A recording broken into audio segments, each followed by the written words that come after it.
So my name is Eric Kroc, and I'm a ordinary homeowner who just today actually got permission to turn on the solar system and battery system that Simply Solar has put on my house. And because I've got two young children who need our planet not to overheat, I want to see as many other people put solar systems and batteries on their homes as possible, as quickly as possible, and especially in the United States to do that before the federal tax credits expire on December 31st of this year.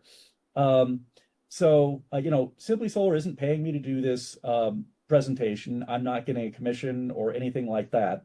But I want to see other people save money like I'm starting to save money today.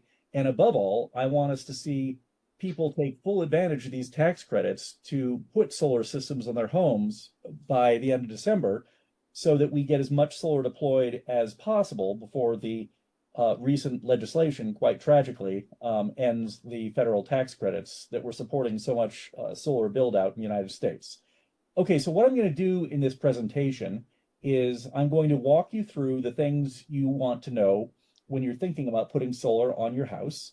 And feel free to speak up and ask questions at any time if something comes up you want to know more about.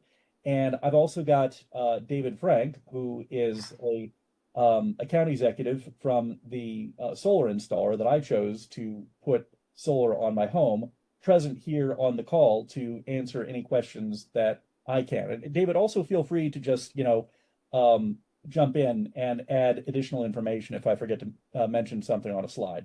Sounds good. Okay, so there we go. Okay, so quick disclaimers. I'm not an attorney, an accountant, a CPA, a certified anything. Ask your accountant for tax planning advice that's right for you.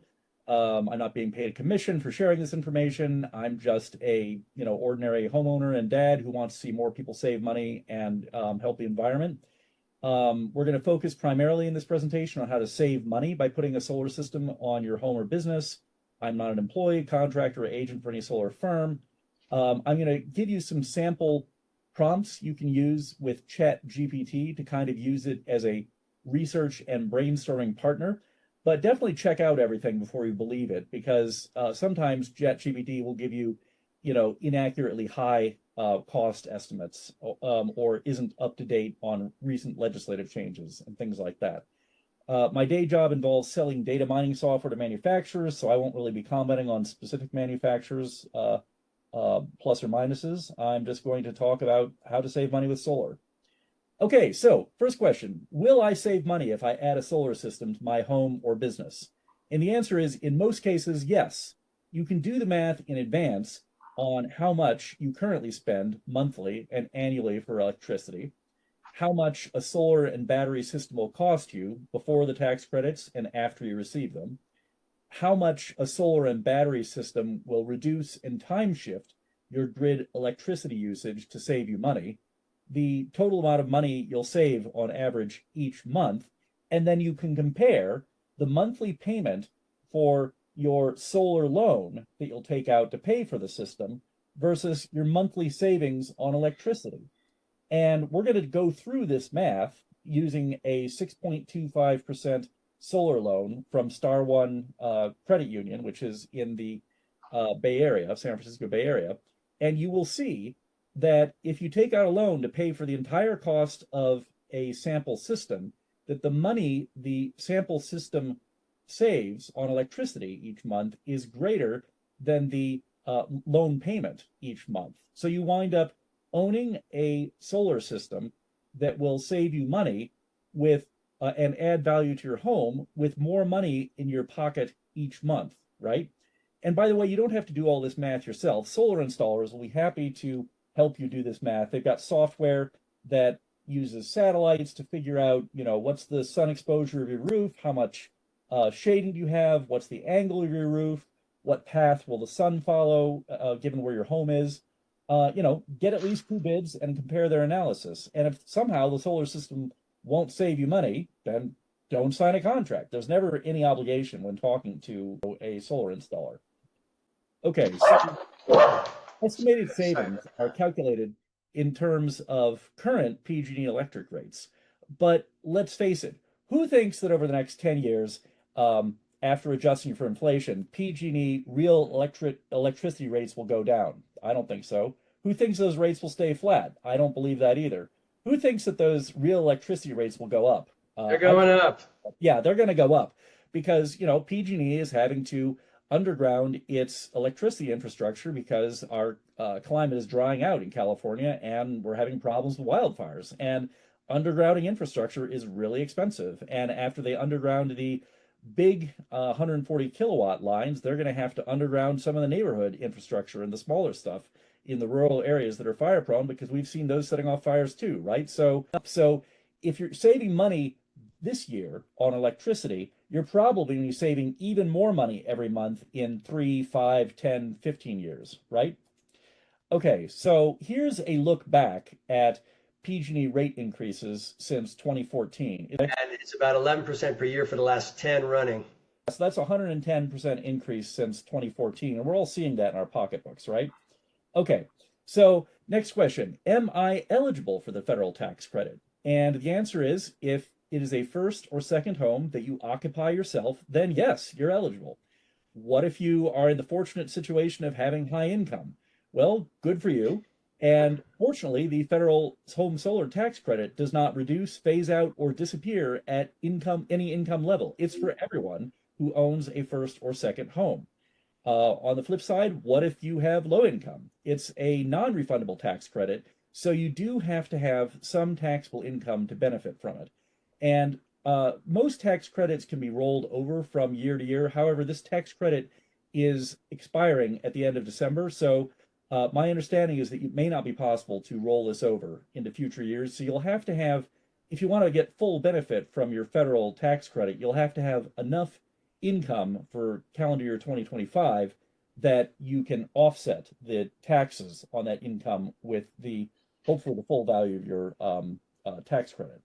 Eric, if I can interject on that, if you are in a situation where perhaps you're a retiree, it doesn't show a lot of tax liability at the end of the year, we do have a financial vehicle called a prepaid lease, not to be confused with a PPA or a standard lease. And that allows you the opportunity to have around a 23, 24% tax discount up front. I or someone else can explain that fully to you, but you can still take advantage of the tax credit that way, just not the full 30%. Right. Okay. So it's good to know there are options out there. Okay. Now let's cover some basics to know when you're thinking about a solar system, because I got to be honest, when I started thinking about putting solar on my house, I didn't know anything about it, and there was a lot to learn. So solar panels are sized in watts at peak production. For example, I got 440 watt JA solar panels put on my roof. So that means that each one of those panels, when the sun is directly over it, can generate 440 watts of power. And of course, that's the same unit as, say, a light bulb consumes, right? So the easy way to remember is solar panels create watts and then light bulbs consume watts, right? And then the solar system is sized in kilowatts. That's thousands of watts at peak production. So I chose to get a rather large system because I'm planning full home electrification plus 2 electric vehicles. And we enjoy our air conditioning in the summer. So you just take the 33 panels that I got times the 440 watts per panel, and that means that in theory, the system could produce a total of 14.52 kilowatts if every panel were maximally illuminated at the same time. Now, of course, we're going to talk about how the sun goes through the sky, and you typically don't place all the solar panels on the same facet of your roof if you've got multiple facets facing in different directions. So in reality, some of the panels will produce more at some points of the day, some of the panels will produce less. And that's fine because it's all going into the battery and stored for when you need it.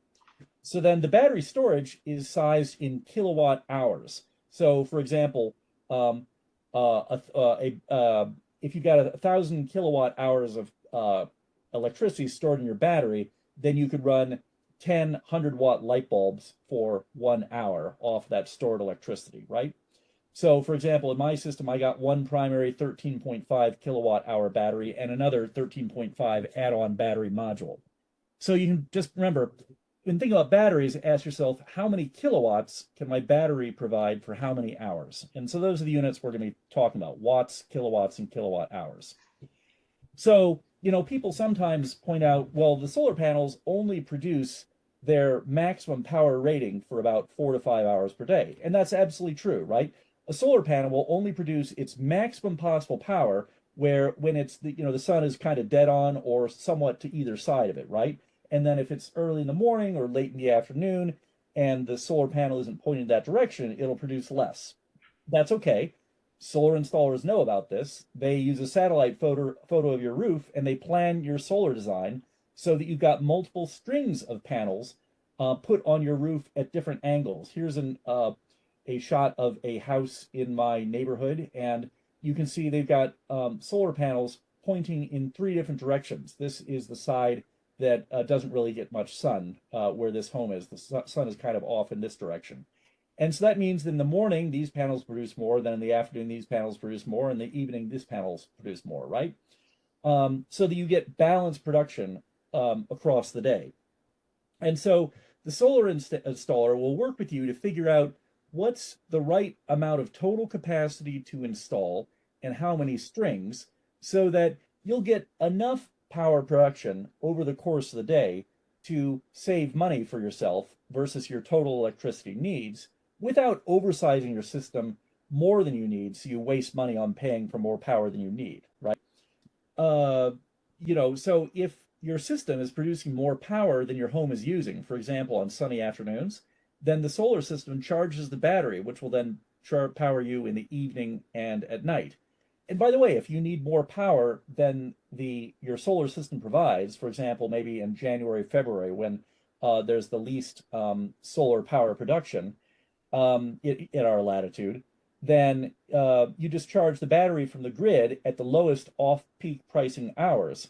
And you're still saving money using your battery to time shift your grid usage from peak to off-peak. And by the way, you're helping balance out the load on our power grid and make our state power grid and national power grid more efficient at the same time.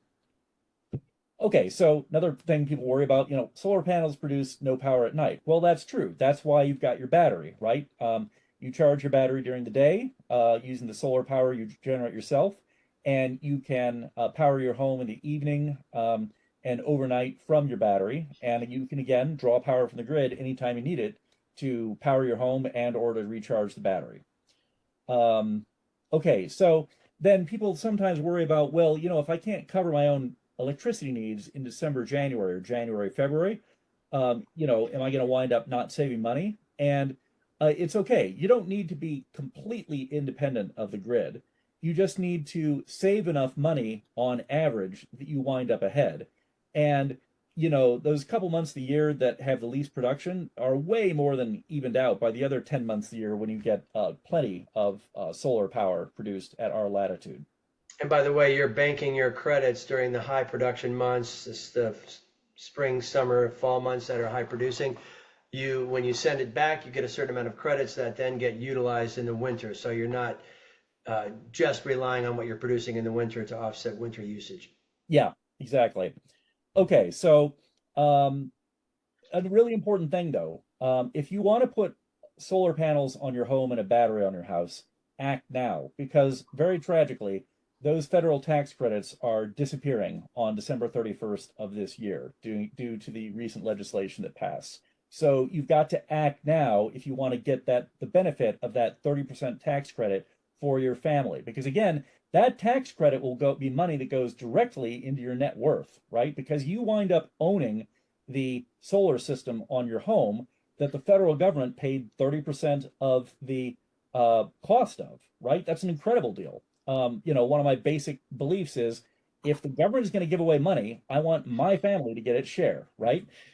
So, take the opportunity to, leverage the incentives that have been put in place, and you'll be better off, and the climate will be better off as a result. And that is a 30% credit against the entire cost of the system. and it comes back dollar for dollar against your federal income tax liability. So it's much better than a deduction, not to be confused with that. So for instance, a $40,000 system, you're getting $12,000 back in a reduction of the taxes you pay at the end of the year. Yeah, yeah. But you've got to act now, because as that deadline approaches, the solar installers are going to run out of qualified crews available to do the installs.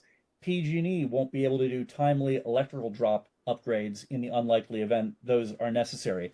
Electricians will be booked up doing panel upgrades. Solar equipment inventory will run low. And even if the job is supposed to be done in time, delays could cause you to miss the deadline or wind up in a situation where you had to pay in advance for work that hadn't yet been completed in order to qualify for the tax credit, if that's even going to work, right? Which is not a situation you want to be in. So if you're even thinking about putting solar on your house, call a solar installer today, right? Because you want to be first in line this year, not last in line. Okay, so let's talk about preparing for a solar project. And you don't have to do all this preparation. I took a very deliberate approach to this because that's kind of the way I am. And I wanted to make certain I'd done all my due diligence. Honestly, you can call a highly rated solar installer on Yelp and the Better Business Bureau. Look for a lot of ratings and a high average rating, and they'll walk you through everything you really need to think about. But here's how I went about it. First, I went and looked at my electrical panel. So you will need a couple slots somewhere to create a link between your solar system and your main electrical panel. And if your box is full and have no spare slots, don't worry. There are other solutions. For example, your solar installer can put a sub panel, add a sub panel. It's just like an additional panel that's linked to your main panel and gives you extra slots. So there are lots of ways to solve this problem, and your solar installer will come out and they'll look at your box and they'll look at your PG&E meter and they'll let you know what you need to know, and they'll build in all the changes that need to be made as part of their bid, right? So this was part of my due diligence. And then go to pgne.com and download your latest electricity bill and your last 12 months of electricity usage data. And if you don't know how to do it, again, don't worry about it. Your solar installer will talk you through that over the phone. You can just email that and they'll use that to analyze your electricity usage and then help you to size your system appropriately. And your solar installer can also figure out how many amps your PG&E overhead line drop is. Again, you're going to want to work, given that we've got this deadline coming up on December 31st, you're not going to want to upgrade your PG&E overhead line drop if you don't have to. The only reason that would come up is if you decided to do what I did in 2005 and you upgraded from a 100 amp box to a 200 amp box, well, PG&E won't let you install a 200 amp box unless you've got a 200 amp overhead drop, right? But like we said, you don't really want to do that this year because you don't want to risk falling behind schedule and missing the deadline. So you're probably better off adding a sub panel to your home if you're out of box space than upgrading your PG&E drop. Okay. So another thing, figure out how much useful lifetime your roof has. Now, I'm not a roofer or a roofing expert, but I walked around my neighborhood, and this looks to me on the top here like a photograph of a roof that is close to the end of its useful lifespan, just kind of eyeballing the asphalt shingles, right? So if your roof looks like this, you probably don't want to put a spanking new solar system right on top of that because you might have to take those solar panels off to replace the roof. So, a professional roofer could give you a biased, pessimistic estimate of the remaining roof useful lifespan. In my experience, roofers kind of tend to tell you, oh, they'll eyeball the roof, say that probably has 5 to 7 years left, right? Anyway, if your roof looks like this, maybe you want to call up your neighborhood roofer and get it replaced real quick, right? Some other due diligence you can do is you can have a free talk with a Silicon Valley clean energy Go Electric advisor. Just go to goelectric.svcleanenergy.org. Optionally, something else you can do, you can sign up at energysage.com and get free bids through your email and read the bids to learn. But keep in mind, these might be lower rated companies you may or may not want to actually use when you choose a solar installer, right? So I signed up and tried it out because it was free and easy. And I did learn some things by reading the bids. But ultimately, when I made my decision making process, I developed a list of highly rated installers and worked backward from that because I did not want to deal with a situation where, God forbid, I got some fly by night out of state lowballing firm that then uses some kind of sketchy local contractor they haven't actually used before in the past to do the work.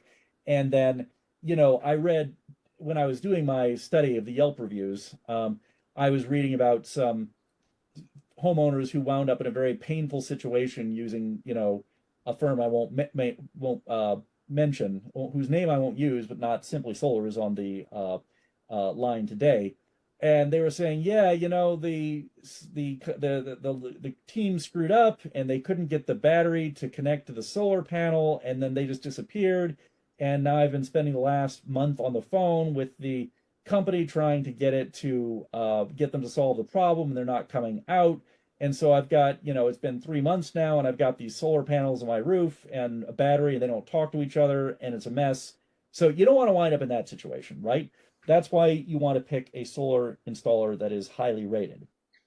Okay, so then think about how much power you will use in the future, right? So yeah, look at your last 12 months of electricity usage, but are you going to be switching from internal combustion engine cars to hybrid cars or EVs? That's a transition my family just completed, actually, after installing our solar panels. Then you'll use more electricity when you switch to EVs. But by the way, you're going to save lots of money, and I'll show you an example, um, versus paying for gas, oil changes, and the higher maintenance associated with internal combustion cars. If you don't have HVAC today, or a heat pump, and you add HVAC or heat, or actually, if you don't have an HVAC today, don't add it. If you're going to add anything, add heat pump based cooling because it's much more energy efficient. But so if you don't have cooling for your home and you add it, you'll use way more power once you have that in the hot months. If you have gas heat for your home, like most people do, and you switch later to a heat pump for both heating and cooling your home, that's something I'm planning on doing, then you'll use more electricity since you'll be heating with electricity instead of with gas. But you're going to get rid of your gas bill. And again, if you have a gas hot water heater and you switch to an electric heat pump, once again, you'll use a little more electricity. If you have a gas range and switch to an electric range, you'll use a tiny bit more electricity, but you'll have much cleaner air in your home with significant health benefits.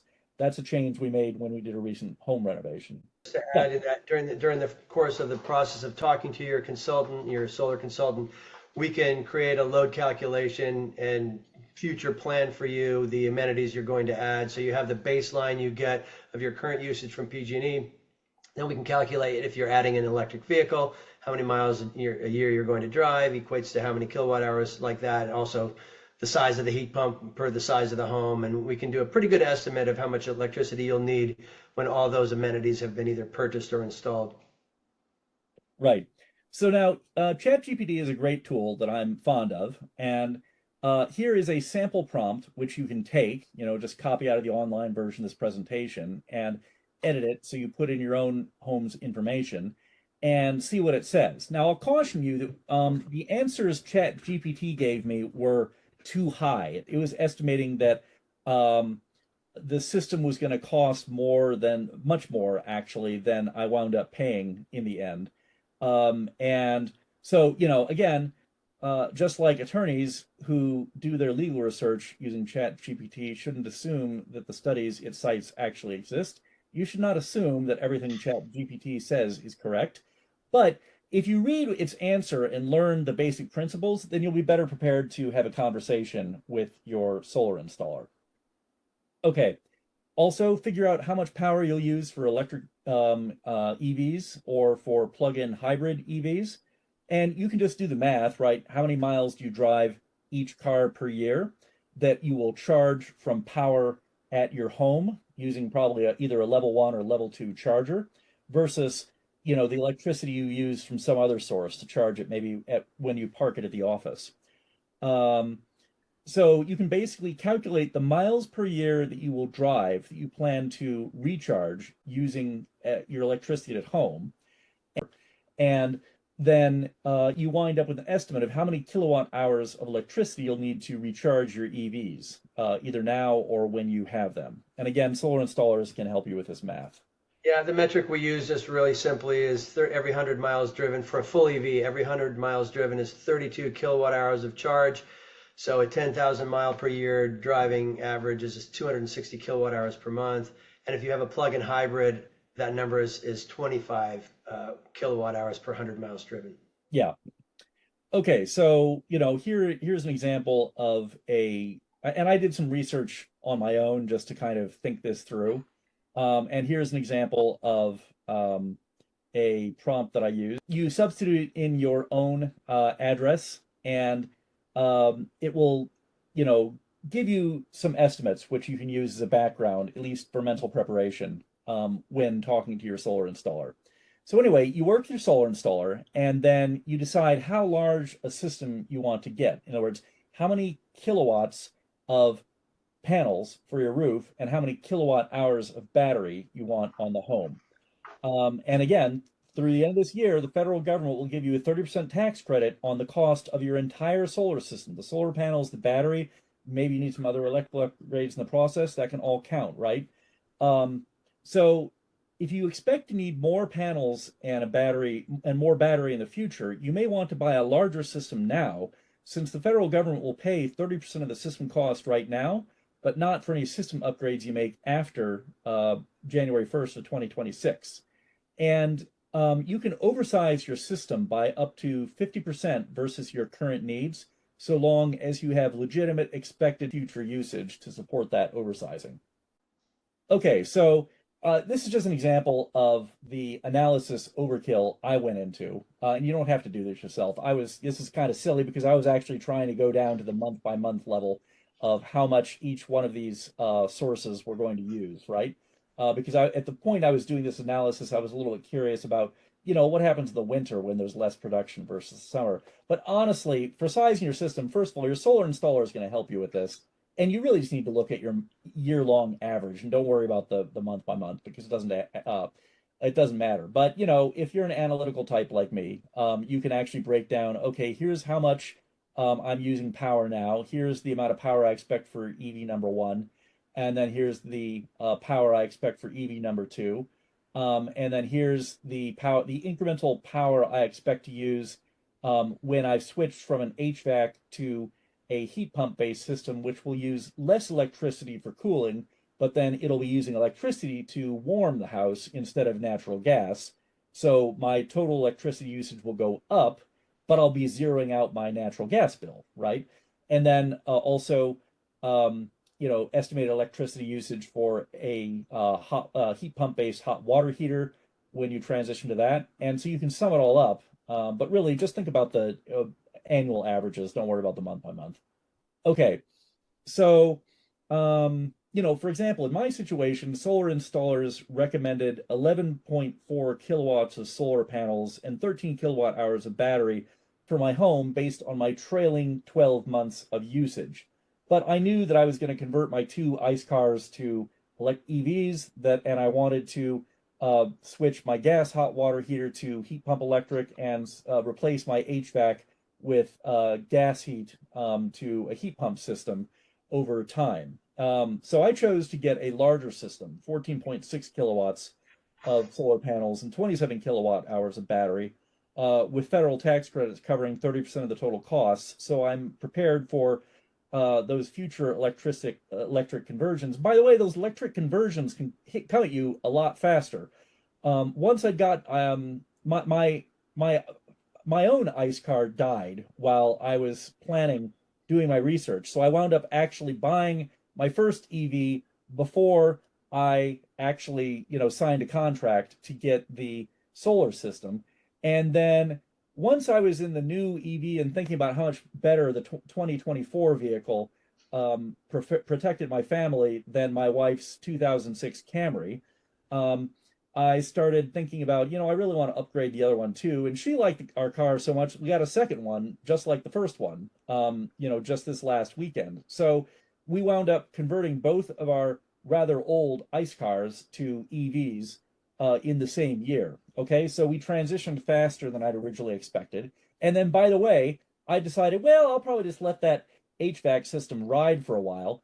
But literally, no, before we'd even gotten the final approval to turn on my system, my HVAC, which was installed in 2005, started leaking water from its pump, and the HVAC repair guy came by and said, "Yeah, you're gonna have to replace that with a new pump. The new pumps cost $1,000, and um, you'll also need to clean out your coil, and that's going to cost 500. So that's 1,500 right there for solving one problem with my legacy 2005 HVAC, and that's almost 10% of the cost of the raw cost of a heat pump based heating cooling system for my house. I've already got one estimate in hand from a well regarded local firm for 16,750 for a system of appropriate size.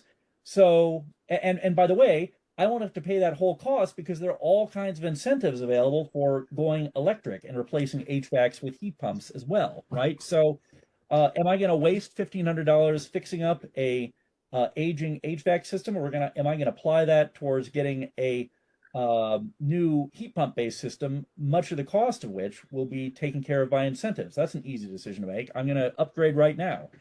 Okay. So, there are advantages to future proofing because, as this story shows, you can wind up seeing your electricity usage go up much faster than you really expected. But that's great because you're getting rid of your gasoline bill, your oil change, your maintenance on old cars, your natural gas bill, right? Kiss that all goodbye. Okay, so key question: how can I afford all this, though, right? And here I'm focusing on the um, solar system, right, which is the focus of today's conversation. I mean, people will generally run their cars as long as they can because cars are expensive, right? And I get that. And my family was no different. I ran the 2007 Volvo into the ground, and then, that 2006 Camry is still running well, but it was time to get the family into a newer car. Um, so anyway, so how am I going to afford my solar system? So um, we cooked up an example here with David's help, which is a typical system, right? Because I got a very large system, right? And um, what David did here is he basically illustrated the average system that people in the San Francisco Bay Area tend to buy, which is a 7.48 kilowatt system. That's 7.5 kilowatts of solar panels on the roof with one 13.5 kilowatt hour battery. And then we look at the cost of what it would cost to pay for that using a 15-year solar loan with an interest rate of 6.25%. And you can get that from Star One Credit Union right in the Bay Area, and also the 30% federal tax credit. Okay, so here's how it works. All right, so let's say you size your system appropriately. So let's say it comes out to this. Um, you know, as long as you're sizing your system appropriately, um, when you take out the loan and use the federal tax credit, your monthly loan payment is going to wind up being less than your current monthly electricity bill.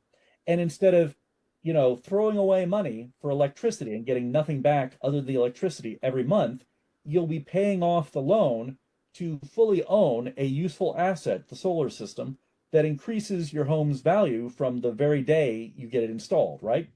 So, for example, in this example, the current electricity bill would be $394 a month, right? And you get this 7.5 kilowatt hour system and a Tesla Powerwall 3 battery in this example. And the upfront cost of that system, might be, say, $38,000. So that you take out a loan for $38,000. But 30% of that cost is going to come back to you next year on your tax return, right? So the federal government will pay $11,500 of the cost of that system to you, but you still wind up owning the system. So that's the federal government making you $11,500 richer because you were fortunate enough to own a home and have the opportunity to take advantage of this federal program before it went away, right? So, the net cost to you will be only $26,000 for the system, 26,800 for the system, plus the interest you pay on the 15-year loan. Okay, so you start by taking out a Star One solar loan for 15 years at 6.25% to cover the entire system cost. There's no money out of your pocket. The whole thing comes, from the credit union to the solar installer. And so you've got an initial loan balance of $38,300. And that gives you an initial loan payment of $329 a month, and your electricity bill drops to $30 a month. So before you were paying $394 a month for electricity, which is money you were throwing away and getting ownership of nothing in return. Now you're paying $329 in monthly loan payments and $31 for electricity, which is $360 per month. So you're already $30 a month better off. And this is before you've gotten that $11,500 check back from the federal government next year. Okay, now what happens when that check comes back? Don't go to Vegas, don't spend it. Use it to pay down that loan you took out. You won't be able to pay off the whole thing, obviously. You can pay down $11,500 of the loan. And the beautiful thing is that Star One Credit Union will re-amortize the remaining lower balance, which is now only about $26,800, over the remainder of the 15-year period. So now your monthly payment, your loan balance has dropped from $38,300 to $26,800. And so your loan payment has dropped to $230 a month, plus the $30 a month you're paying for electricity. Now you're only paying $261 a month. So before you were paying $394 a month for electricity and getting the electricity but nothing in return, owning nothing. Now you're paying $261 a month for the loan and electricity over the next 15 years. So you're $132 a month better off. Your home is worth $38,000 more. You've got power if a blackout happens or an earthquake happens, thanks to the battery, and you're helping cool the planet. Everyone and everything is better off in this scenario. Why would you not do this, right? I can't think of a reason. Maybe if there's too much shade on your roof, then you're out of luck, right? That's just about the only reason I can think of. If you're in a difficult financial situation and you can't qualify for a loan, let's face it, medical bankruptcy is the leading cause of bankruptcy in the United States. Lots of people have gone through circumstances out of their control, not their fault. Okay, so maybe if you absolutely cannot get a loan, that could be an issue. But there are approaches, there are solutions for that as well. In that situation, you could go with a power purchase agreement from a company that offers those. And there are also, sorry to interrupt. There are also PACE loans. They're sponsored by the county that are for people that don't have the debt to income ratio, that kind of thing. And just to kind of crystallize what you said, for no money out of pocket, if you do the scenario Eric just described, you will save 34% off your electric bill while investing in your energy independence, being resilient during outages, and owning versus renting your electricity for the next 25 years. Yeah. And that's the important thing to keep in mind is you're going to pay off that loan in 15 years, but this system will continue to work for 25, 30 years, maybe longer, right?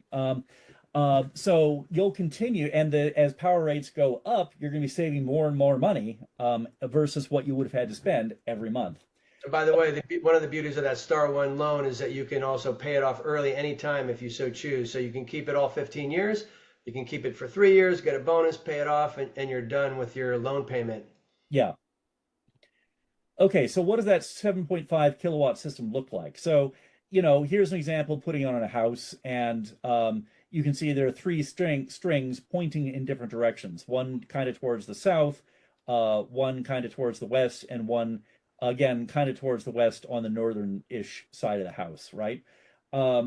So, and by the way, so this is a house that had multiple facets pointing in different directions. But if you have a house that's got a flat roof or only one facet, your solar installer can deal with that. And remember, that whole analysis was based only on cost savings, avoiding sending money to PG&E to buy electricity. you're actually going to get more money than that because you can sell some of your excess power back to the grid. So you can sign up for what's called a virtual power plant program from Tesla or other battery providers who do this, where they sign up to act as a to aggregate the power available from the batteries of all their customers, all their installed users, and in a demand event, a really hot day, Sorry. no problem. The California system operator goes to the virtual power plant provider and says, "We need power. Give us power." And Tesla says, "No problem." And they go to the customer batteries who have signed up for this, and they pull out power from that to help the California system operator deal with the demand event. And they'll pay you, extra, a nice sum for being available to do that on demand. You can also sell power for a higher per kilowatt rate to Silicon Valley Clean Energy during their demand events than PG&E will pay you for, and you can sell power for a lower per kilowatt hour rate than that to PG&E itself, right? So there are at least three ways you can sell power, and all of that money is going to be gravy on top of the money you were already saving just from spending less on power, which was more than enough to pay for the system and leave you with more money in your pocket every month, right? So I didn't bother really trying to model how much money I'm going to make by selling power because I didn't need to. I'm already going to be, cash positive just by putting the solar system and the battery on my house, even if I were to never sell a single watt of electricity to any of these providers. Okay, so what are some legitimate concerns that people bring up about solar? We talked about what if you've got a really old electrical box with no available slots? Your solar installer can solve that problem for you. Given the deadline, probably the smartest thing is just to have them add a sub panel so you get extra slots and don't have to do anything complicated like upgrade to a larger main panel box that might then require upgrading your central utility drop when everyone's going to be really busy with all of these electrical upgrades trying to beat the deadline. Um, so, you know, uh, Talk to your solar installer. They'll tell you if you need a sub panel or what your options are. Let them figure that out for you. You don't have to figure that out for yourself. Just make sure that you work with them to come up with a plan where you're absolutely going to get your system in place and done and paid for well in advance of December 31st. We talked about, what if your roof is old and needs to be replaced?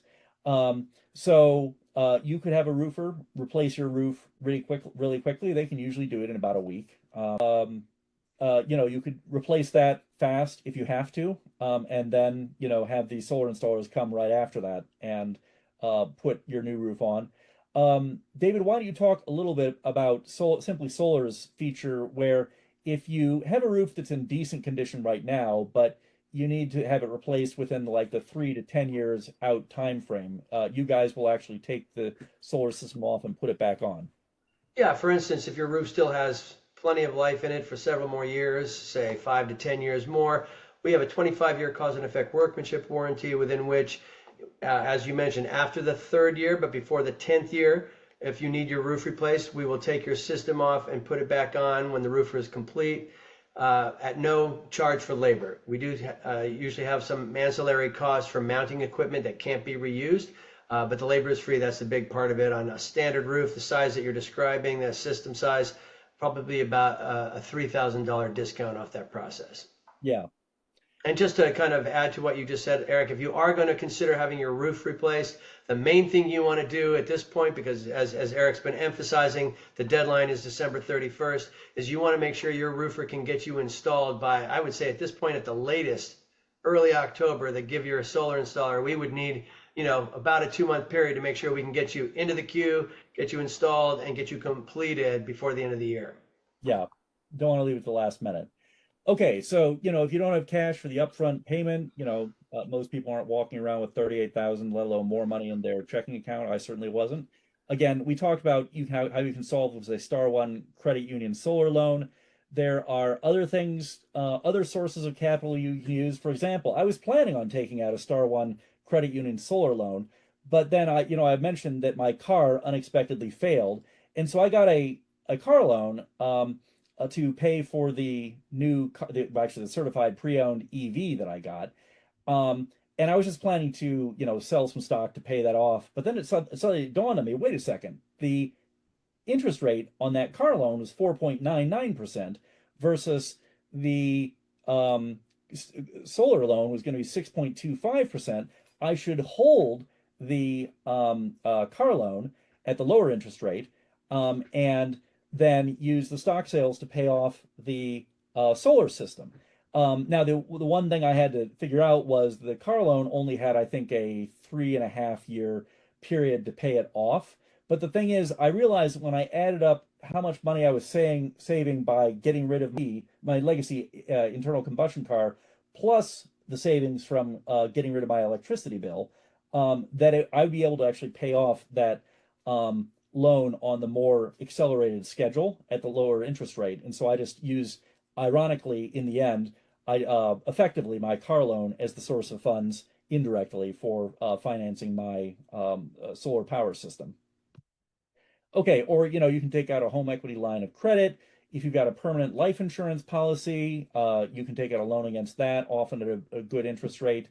If you have stock holdings, you can take a loan against that, but I don't know. I've got E-Trade and they charge like 8% interest, which is not great. So, that didn't sound very good. The Star One solar loan is much better. If you've got some appreciated stock, you could use that. You can also have the option of using a solar installer like Sunrun that will install the entire solar system at their cost, no money down, via a pre-purchase agreement. But I looked at that and I did get a bid from them, but there are some downsides to that because you're committing to buy, it's a lease effectively, and you are committing to buy your power from them over the next 25 years at a price that's going to go up every single year. So you see, if you buy the solar system and own it, your electricity price is going to be flat. It's what you're paying for your solar loan, effectively, plus whatever pittance you have to pay to PG&E for the balance. It's not going to go up. And then if you sign up for one of these pre-purchase agreements, it's going to go up maybe 3% a year for the next 10, 15, 25 years, whatever that period is, right? So you don't have to pay up front, but you're going to pay in the out years, right? And, so I looked at that and I realized it was much more attractive for me to take out that loan, own the system myself, and capture all of the cost savings for my family's benefit instead of just some. Okay. One of my friends, I was talking about solar systems with one of my coworkers, and he said, well, I've thought about this, but I'm concerned I might move out of this house in, just 3 or 4 years and not be in the house long enough to reap the ROI of installing solar. So, fair question, but here's the thing. The moment you slap that solar system, the solar panels and the battery on your house, the value of your home goes up. It's a more valuable home because it's got valuable equipment on it that saves whoever lives there money on electricity, right? And what this means is that if you're looking at, let's say you put this system on this sample $38,000 system on your home, and then 3 or 4 years from now, you decide for whatever reason you need to move somewhere else. No problem. Your realtor will make sure to advise the buyer's realtor that, this has a solar system that will mean that if you bought this house without the solar system, you'd be paying, say, $330 a month more on electricity, right? But it does have this solar system. So that means you can afford to pay $330 a month more on a 30-year home mortgage loan. So what's versus what you'd pay on an equivalent house that didn't have this solar system. Now, when they can afford to pay $330 a month more in mortgage payments, that means they can afford to bid $55,000 more for your home than they could have if you didn't have the solar system on it. Even though that system, if you remember the example, only cost you $26,800 to put on your house after the 30% federal tax credit. So you can get your ROI when you sell your home, even if you don't stay in there to capture the benefits of 10 or 15 years or more of lower electricity payments. So I didn't know how to do that math, so I used ChatGPT to do it. So if you're curious, here is how you can estimate how the actual electricity monthly savings on your system, whatever it is, will convert to increased buying power for your future purchasers. I was It's wondering how you cooked up that calculation. Yeah, this is what, this is why I like using large language models, right? Because I don't know how to do a net present value calculation, but ChatGPT does. So, and I'm not going to bore you with the details, but just for anyone who is watching and the video and wants to step through it, this is the how ChatGPT stepped through the net present value calculation that converts it basically calculates the value today, the total value today of the discounted future savings stream from monthly savings. Okay, it's a classic financial calculation. Okay, and that's how I was able to estimate that that $362 a month in electricity bill savings allows buyers of the home to bid $55,000 more, and so you get over a 2x ROI versus what you actually paid out of your own pocket for this system. After the federal tax credit. Okay, solar won't work if your roof is shaded. Okay, well, if your roof is completely shaded out, or massively shaded out, that is true. You're just out of luck. You've got a beautiful tree. It's providing tree cover and keeping your house cooler, and solar is not for you. Okay, well, that does happen sometimes, right? And your solar installer is not, at least if they're at all ethical, and if they have high ratings, they've got to be, reasonably ethical. They're not going to sell a solar system to somebody who's got a excessively shaded roof, because that's how you get an angry customer who gives you a 1-star rating on Yelp, and not a satisfied customer who gives you a 5-star rating. Okay, and any ethical solar installer is going to do a shade map of your house, and they're going to assess how much shade coverage you get and to what extent, if any, that's going to impact your ability to generate solar. I didn't have this problem because I've got no shade on my roof, basically. A little bit on one corner, a little bit on the other corner. It's full on sun. So David, why don't you just talk a little bit about how solar installers deal with partially shaded roofs? Well, first of all, you're exactly right. In fact, I had a meeting this morning with a fellow, and his overall his sun availability was 24% on a very large roof in the White Oaks neighborhood of San Carlos, which is prided itself on oak trees that cannot be removed, heritage trees, and he had a big one right in front. So, I just said to him, look, he had $1,000 a month electric bill, prime candidate for solar, but not when you're going to get a 24% yield. So I just said, I'm going to tell you what I would tell my parents or my brother or sister, and that is I wouldn't do it. It's not a good investment. So we do have Aurora software, which gives us sun availability in all areas of your roof, aggregate usage or availability all year long, and that's how we assess. And I'm sorry, and if you do have a roof that's shaded, we want to make sure you have, what you alluded to, per panel modulation, which comes with either an Enphase microinverter or a SolarEdge hybrid system with power optimizers on every panel. If your system is a string inverter, is string configuration, it will not help you mitigate the effects of shade on your roof. I can go into more details, but you need to have the right inverter system for that. Okay, so here's an example of what a shade map looks like. Again, this is the shade map that David created for our sample solar system illustration. You can see that this house has a little bit of shade here and a little bit shade here, but beautiful sun availability over here, and that's where the software has recommended placing the solar panels, is these facets that have excellent sun coverage. Okay, now, so those were legitimate concerns. Now I'm going to deal with some false arguments that you sometimes hear raised against installing solar systems in a battery. I post a lot on Nextdoor, and my observation is on Nextdoor, you kind of see the best and the worst of humanity, right? And so you sometimes get some arguments that are being made, I think, honestly, in bad faith. But so, people will just say, oh, solar doesn't save you money. Nonsense. We just took you through the math. you can look back on your last 12 months of usage for electricity and you know how much you're spending. And we know the course that the sun will take through the sky and how well illuminated your roof is going to be. And the solar design software can place those panels on your roof, knowing the angle of your different facets of your roof, and it can very accurately estimate what the solar power production is going to be, right? So this is not like a religion. You don't have to trust really or believe in anything. We're talking about how much money you're spending on electricity and what the laws of physics say about how solar cells are going to produce power at a given latitude with a given amount of shade coverage. When you have a certain number of them in a certain size on facets of your roof at given angles, right? All that stuff is invariant. So you can model this very, very accurately.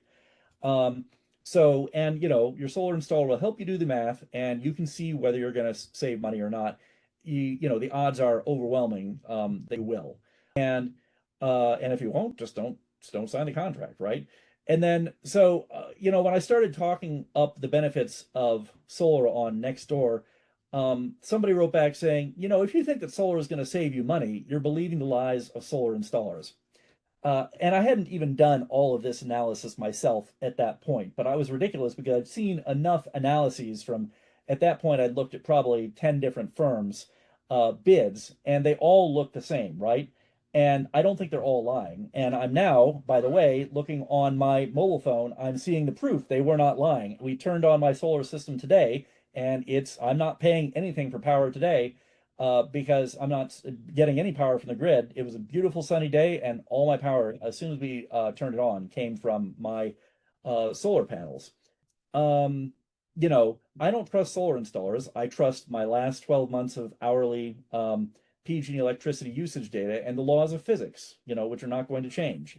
And by the way, the productivity of your panels will be warranted by the manufacturer not to fall below a certain amount after a certain period of time, right? And exactly what warranty you get varies on which solar installer you get and what solar panels they install. By the way, Simply Solar had a very nice feature. You guys warrant that in the first 12 months, you're going to produce, what was it, 90% of the expected power production or something? Yes, we have a production guarantee that states if we drop below a 90% of the target, which is on your proposal for the first year, we add solar panels at no additional cost, whatever it takes to get you back to that threshold. One panel, two panel, usually it's one or two. I've had as many as four. This only happens very rarely and normally when it's a tree enwrapped roof and it's very hard to gauge exactly what the output's going to be based on shade factor. Otherwise, I've only had it happen 5 times in like 10 years. So, Right. but it's a very robust guarantee. And after the first year, that's when the manufacturer's warranty takes effect and says, right now a tier 1 grade A panel is going to give you a threshold of between 88 and 90% is where you'll be after 25 years of that panel working. So that's a pretty robust guarantee.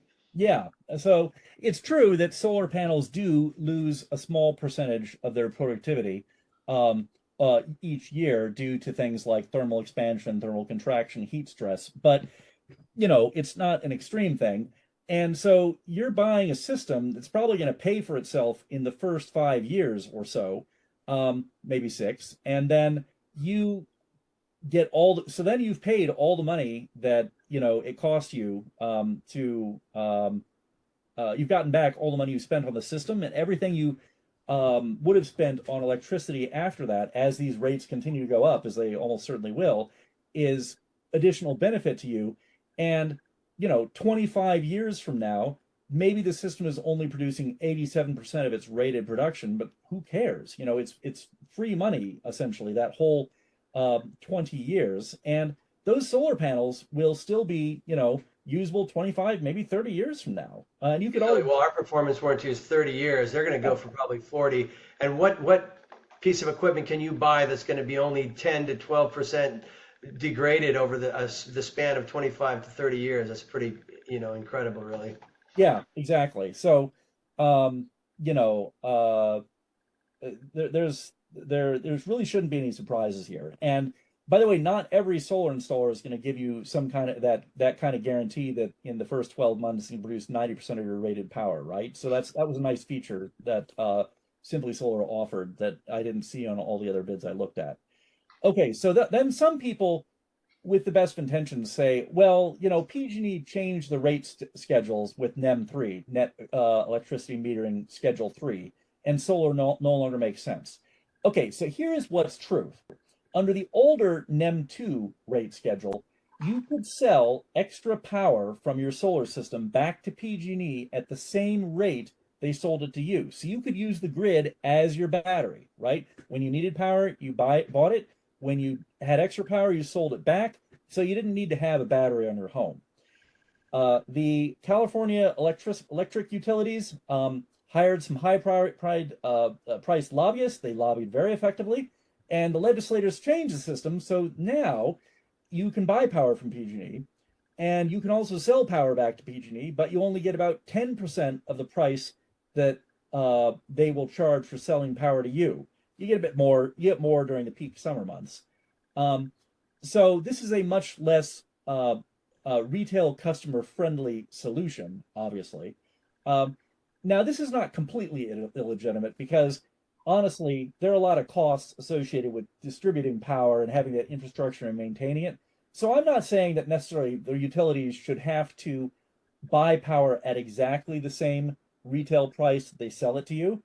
But I also think it, honestly, as a ratepayer, I think it should be more than 10%. But Yeah, so, they cut it pretty far. And just to yeah, qualify the summer, the peak summer months, July, August, September, they instead of paying around 8 cents on average the rest of the 9 months of the year, they pay anywhere from 35 cents a kilowatt hour up to $1.10 a kilowatt hour. So it's quite a bit more. It's more than any of the rates on NEM2 just for that short period. But that helps. That's why you need the battery, and the battery is important and essential now for the ROI. So you yeah. can use your solar by day, use your battery by night, offsetting nightly usage, and then you game the rate schedule in those 3 months, and that adds to your overall payback time, and long-term yield.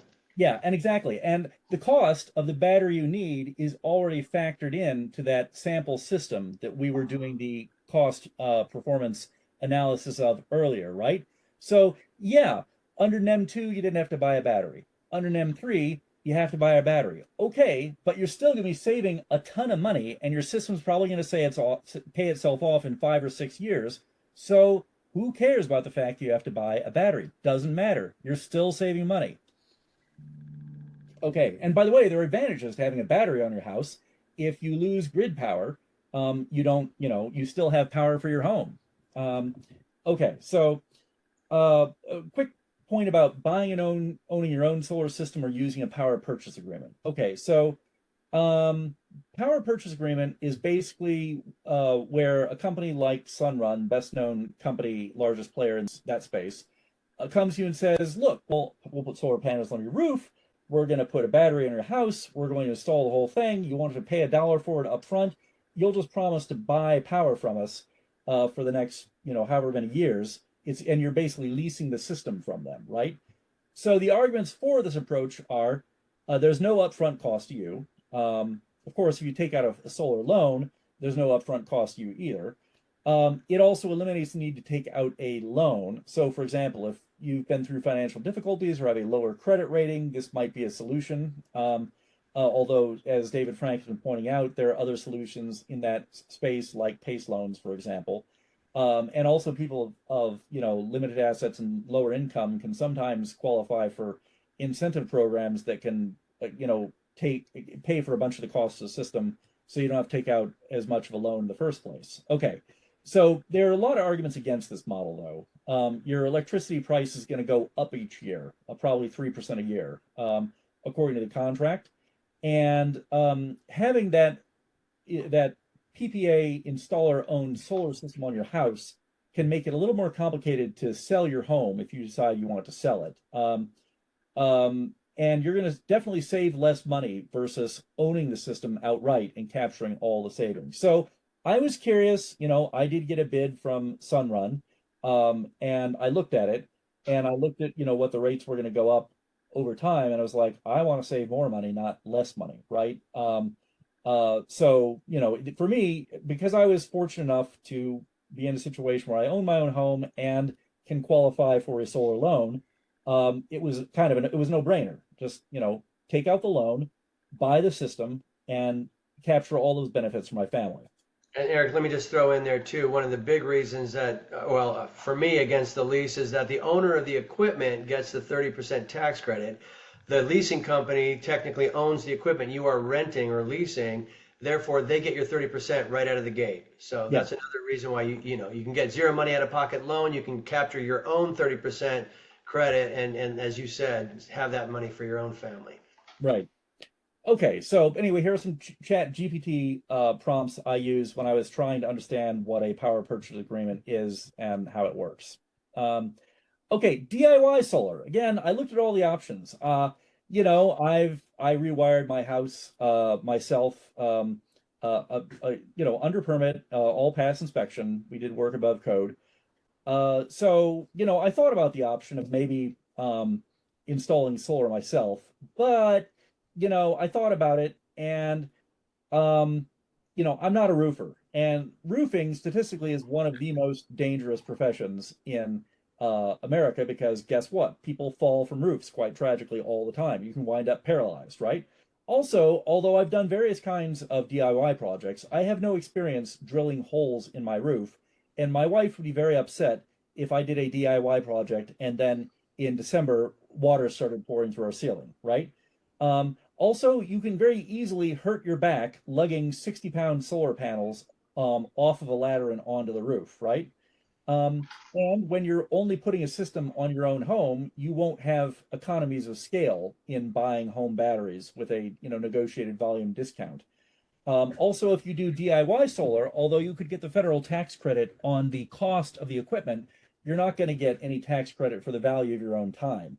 And although I'm comfortable rewiring things like switches and you know, outlets, um, I don't touch the main electrical box because the main electrical box will kill you. I leave that to the electrician, so I'd have to hire an electrician for that. And, you know, I'm busy with a job earning money to pay for all this stuff, right? And a home, family. So I just chose to have it done by professionals who, unlike me, know what they're doing. Um, and, you know, they've got the whole system. They know who to buy the stuff from, get it all delivered. They got the whole system installed in 2 days. And I'm just paying for the value of that work via the federal tax credit and a loan that's going to be paid down via the savings I'm making now, starting today on my PG&E electricity bill. Okay, so you know, a Chat GPT prompt I use for investigating the option of a DIY solar approach.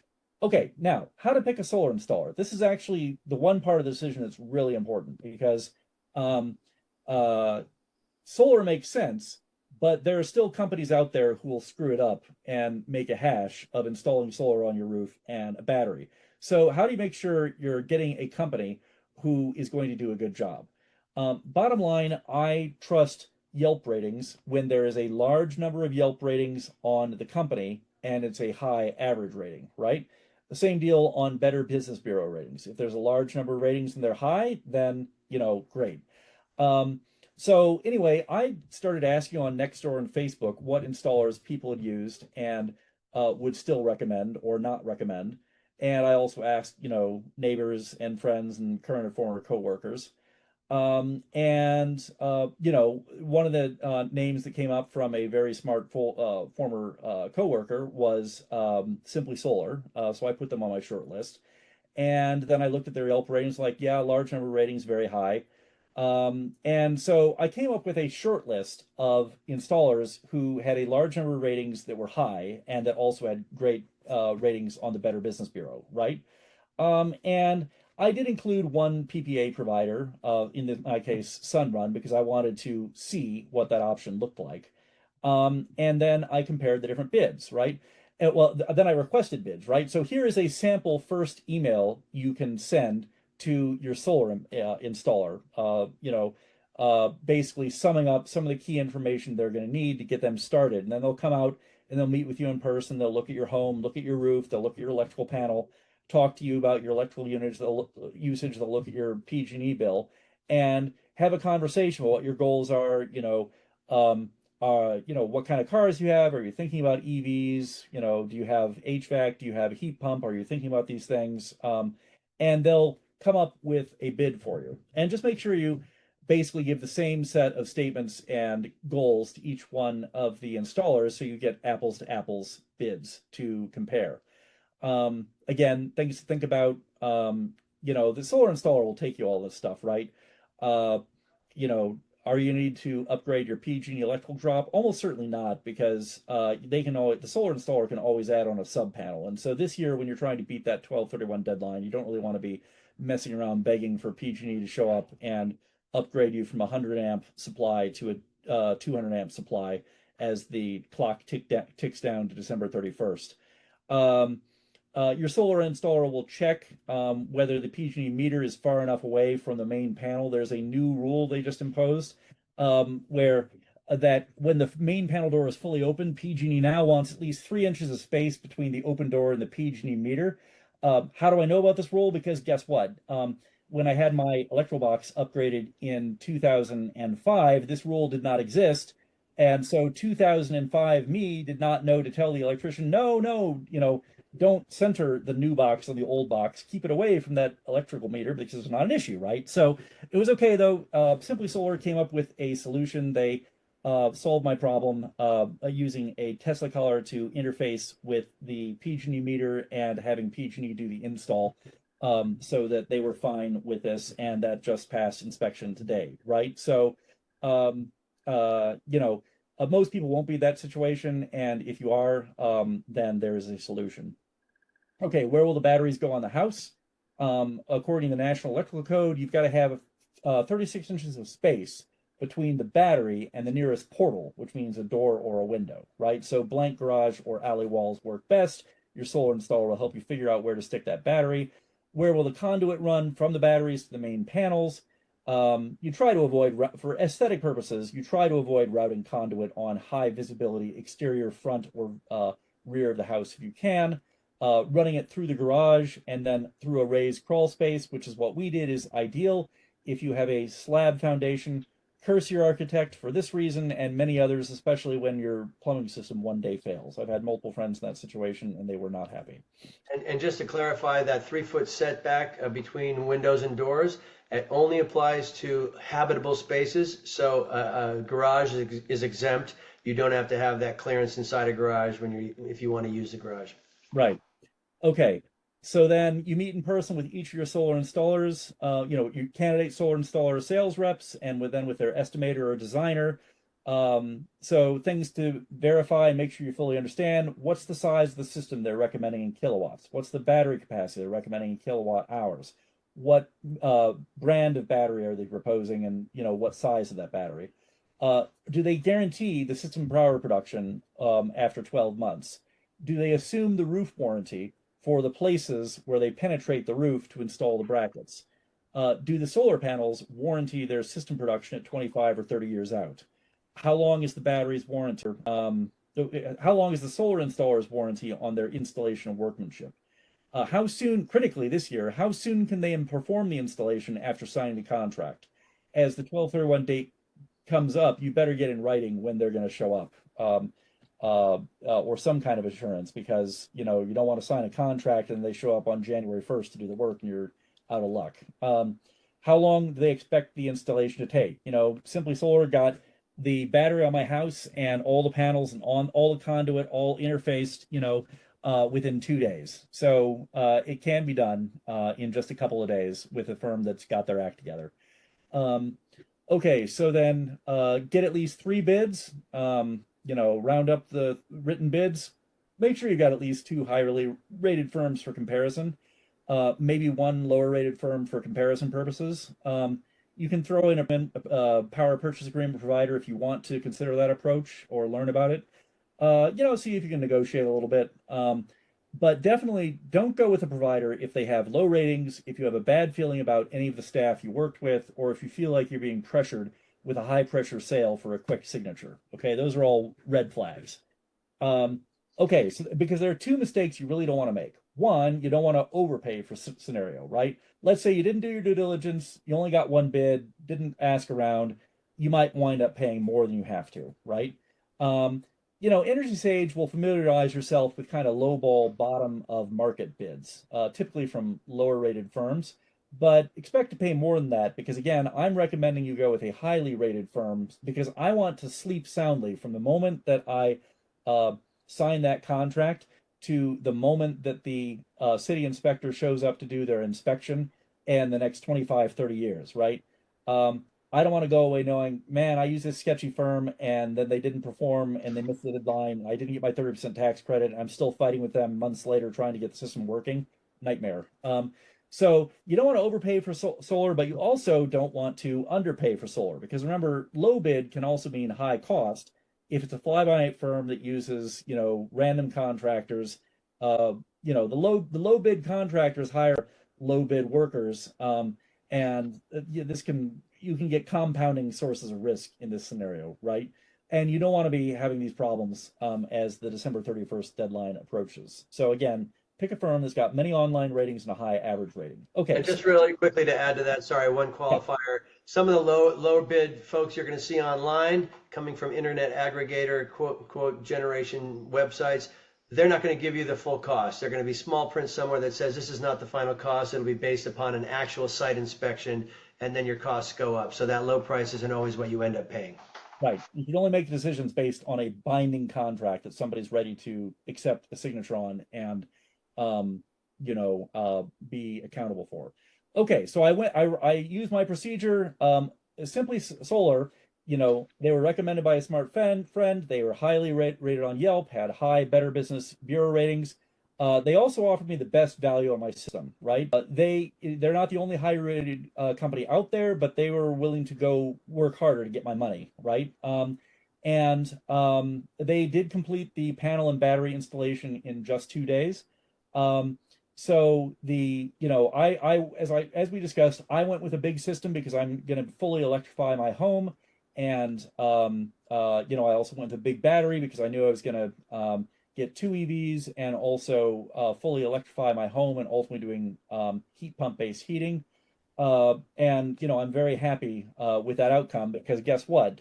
We only went live today, and I already have both EVs, and my HVAC is now telling me it's time to be replaced, right? Much sooner than I expected. So it's good that I've got the power. I'm future proofed and how that I have the power that I need sooner than I expected to need it.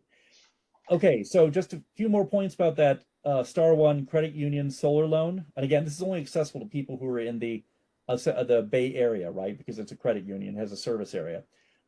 So you take out the loan for the full cost of your system. You use the federal tax credit when you receive it to pay down as much of the loan as you can. And then Star One reamortizes the remaining balance of your loan for free over your chosen loan period. So you get a lower monthly payment based on the lower balance remaining. Okay, a few points on how to work efficiently with your solar installer. Okay, have one spouse handle all communication with the project team to avoid any kinds of misunderstandings that could occur to having two spouses separately communicating with the project teams, right? Make sure you're at home on the days that the work is being done. Meet with each group of workers, the roofers, the people who go on the roof, the electrician. Personally, when they show up, make sure that you walk them through the whole plan and that everyone's aligned. Where will the batteries be? Where is the conduit going to run?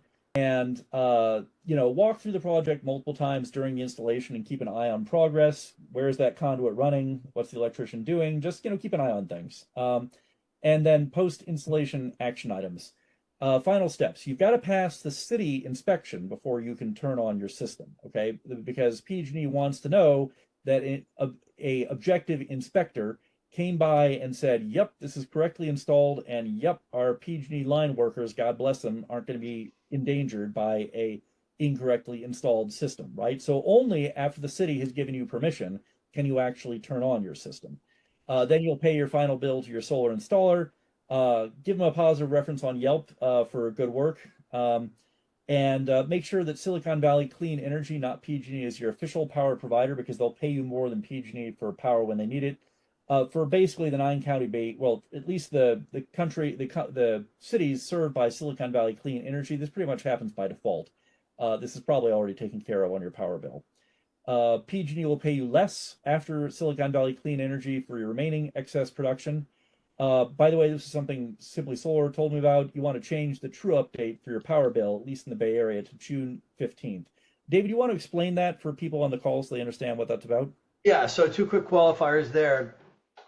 Change your true update. You can only do that on the billing cycle before June 15th. So that would be next May, mid-May. You should call PG&E and change that true update. The true update is when they settle your account for the year.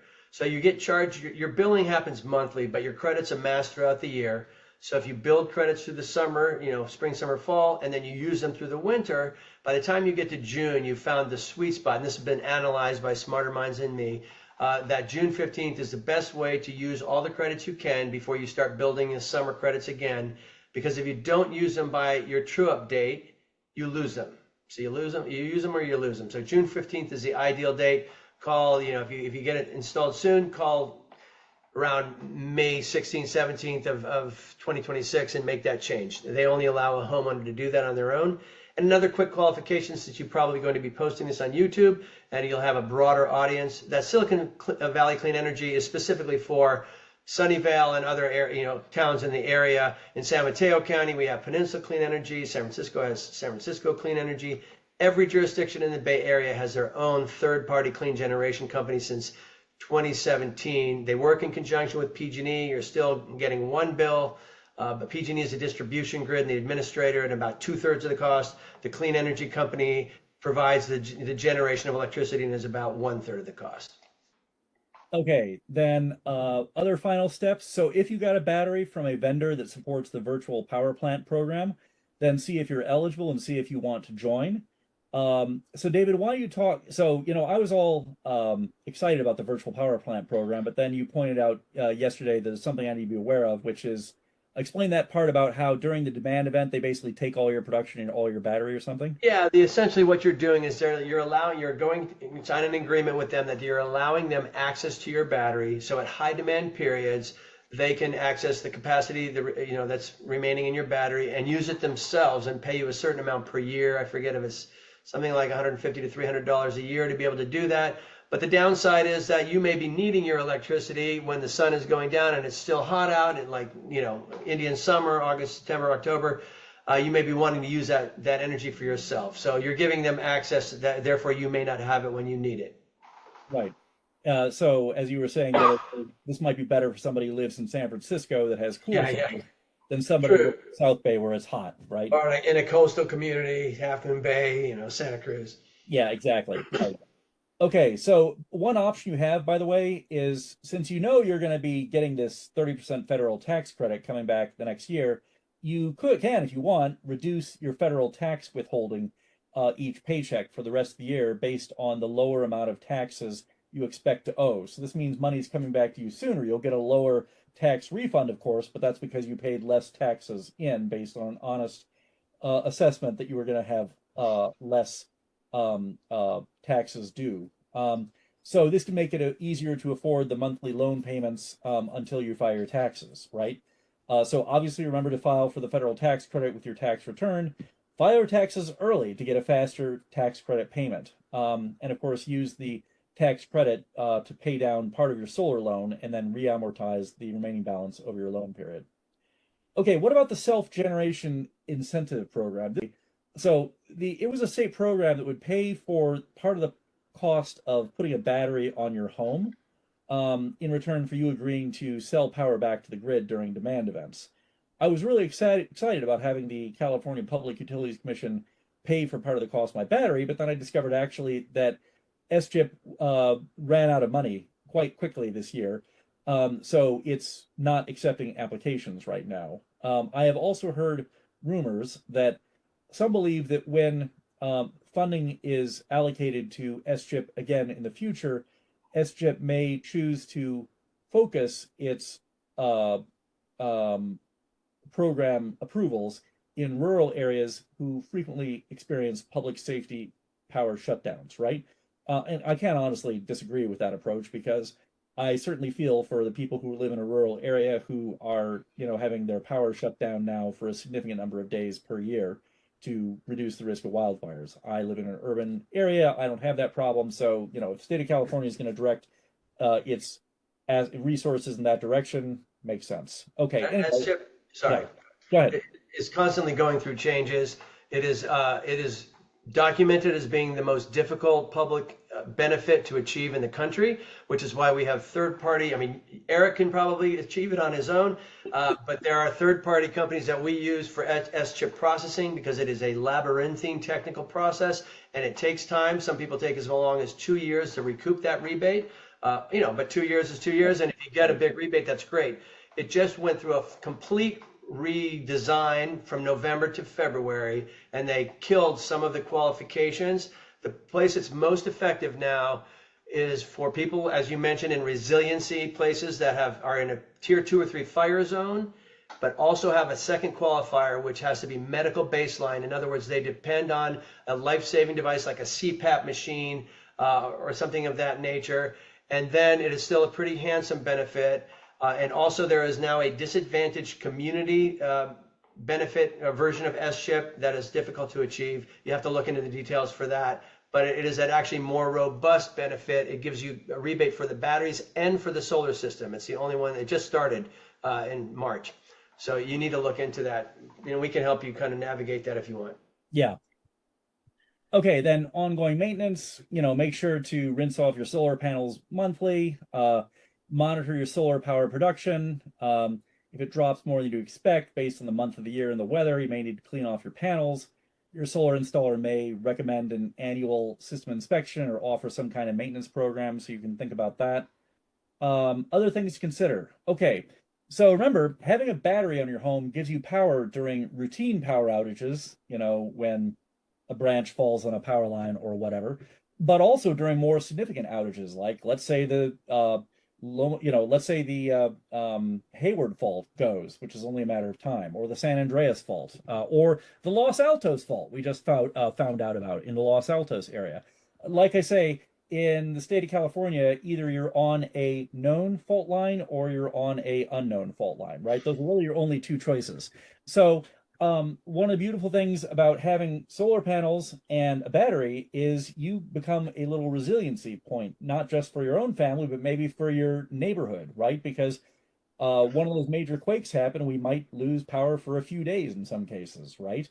And so maybe you've got a neighbor who has a CPAP and they don't have any kind of solar power. You could, charge their CPAP battery for them. Same thing with, portable oxygen concentrators or other medical devices. So you can help out your neighbors in the event of a major power disruption while we wait for power to come back. By the way, if you replace your roof, do get a cool roof that can reflect 50 to 90% of the heat back into space for only 5 to 15% more cost for materials up front. That can reduce your indoor temperature by 2 to 10 degrees Fahrenheit and reduce your air conditioning costs by 10 to 30% if you use HVAC. And your roof may last longer because of reduced UV absorption and cooler roof temperature. And there's a federal tax credit of $1,500 towards the cost of the materials, that's the shingles, but not towards the installation labor. And here are some links you can go to learn more about cool roofs. I wish I'd known about cool roofs when I had my roof redone in 2005. Okay, buy a new or certified pre-owned EV by September 30th this year to qualify for the federal tax credit. So if you got adjusted gross income up to $300,000 for a family of four, then you can get up to a $7,500 federal tax credit for buying a qualifying new EV. And sometimes if you want an EV that doesn't meet the current rules about, battery composition and material sourcing, sometimes you can lease an EV that's not qualified for the purchase tax credit, but the manufacturer gets the tax credit and they pass on the savings to you via lower lease payments. So look at that option. Also, adjusted gross income up to $150K for a family of four, 30% of the purchase price up to $4,000 for a year used, including certified pre-owned EV purchased from the dealer for $25,000 or less.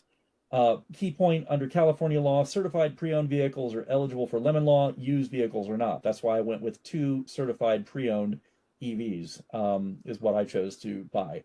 By the way, PG&E also has a $1,000 rebate for purchasing a used EV. So I got one of those already. I'm going to be signing up for the next one shortly. Okay, so just a quick example of how solar system savings and EV savings look together. So this was my own math. So I estimated I was going to be saving about $361 a month on average for my electricity bill. I'm not going to be spending money for gas for my beloved but duly departed gas guzzling 2007 Volvo. Not going to be spending much less money for my wife's Camry hybrid. No more oil changes for either one of us. That works out to about $44 a month. No more maintenance on an old Volvo. No more maintenance on an old Camry. That works out to $906 in savings a month, right? So it really adds up when you go electrical, both on your EV and your, your use solar and a battery to generate your power. And all those savings can help you to afford the EV payments, afford the solar payments, right? Okay. So also don't overlook potential incentives, savings, rebates, and credits. There's a great service I found out about called desireusa.org. You basically plug in your zip code and they'll tell you all the incentives you are eligible for solar, battery, electrification, EVs, all the rest in your area, right? So check that out. And remember, there are multiple sources of incentives. So the federal government will offer you tax credits for solar systems, maybe for buying a new or used EV, maybe some credit for buying a heat pump water heater or a heat pump home heater, and maybe level 2 chargers. Then PG&E, they've got rebates for buying a used EV, and they'll also pay for part of the cost of a qualifying home level 2 charger. Silicon Valley Clean Energy will give you rebates for level 2 chargers, various other equipment. And there's also the California Energy Smart Homes Project, which will pay you up to $4,250 for doing whole home electrification. So I'm going to look at trying to qualify for that next, since I've got a dying HVAC system. And so make sure to stack your incentives together. So, for example, make sure to choose a home level 2 EV charger that qualifies for the federal tax credit, the PG&E charger requirements for their reimbursement, and the Silicon Valley Clean Energy Grid Shift program, so that you can get all three incentives rolled together, right? And there are some rules about, if you get one incentive, maybe you can claim less for the other, right? But, so for example, if you shift from a natural gas hot water heater to a heat pump water heater, you can get a federal tax credit as well as Silicon Valley clean energy incentives. And if you electrify your whole home, get rid of the natural gas hot water heater, replace your HVAC with a heat pump, and replace your natural gas heating with a heat pump. Then you can get that state of California $4,250 whole building electrification alterations. And I will, by the way, be figuring that all out as quickly as I can in the next few weeks. And I'll do a follow-up presentation of some kind that'll go to my YouTube channel. So you can watch for that. Okay, so here are some quick sample ChatGPT research prompts on stacking PG&E and Silicon Valley clean energy incentives together. Also, if you're on a lower income or a fixed income, check out ehub.svcleanenergy.org/incentives for a guide about additional programs that are available to people in those situations. Okay, so here's the summary. So if you put solar and a battery on your home and you pay for the entire cost using a 6.25% solar loan and the 30% federal tax credit, you will have more money in your pocket every month. You will immediately add to the value of your home by the total value of the solar system. You will get the federal government to pay for 30% of the cost of the system that you now own. You'll be vesting ownership of that valuable system by paying off a loan from your electricity bill savings over time, and you'll help to reduce carbon dioxide and methane emissions and fight climate change. This whole presentation has all been about saving money. I haven't even mentioned climate change. You could believe that climate change is a complete hoax. Fine, you're wrong, but you can believe that. You should still put solar on your roof and a battery on your house, because even if you don't believe in climate change, I think you probably believe in saving money, right? So why is every homeowner not doing this right now? Do you really like paying more money for electricity than you have to that much? Um, everyone should do this. Can I do one quick thing first, Yeah. if you don't mind? Do you mind if I share my screen and just share my Oh, contacts quick? so please, David, go ahead. Thank you very much. Let me grab that. If anyone, my service territory is Simply Solar. Our service territory is Monterey to Sacramento, east to Tracy. If you need any help or want to have a consultation or learn more about the options, please give me a call. Yeah, yeah, they did a great job. I recommend them highly. Thank you very much. All right. So listen, I'm just a homeowner. I'm not the professional. Solar installers like Simply Solar know all the things that I don't, and will be happy to help you. Whoever you are, whichever solar installer you choose to use, for God's sake, put solar on your roof and battery on your house ASAP, because that federal tax credit is going away, and you want that money coming into your family. Okay, so thank you for joining us today. Get solar now. Help your family's financial situation, improve your home's value, and help the climate at the same time. Thank you very much. Thanks, Eric.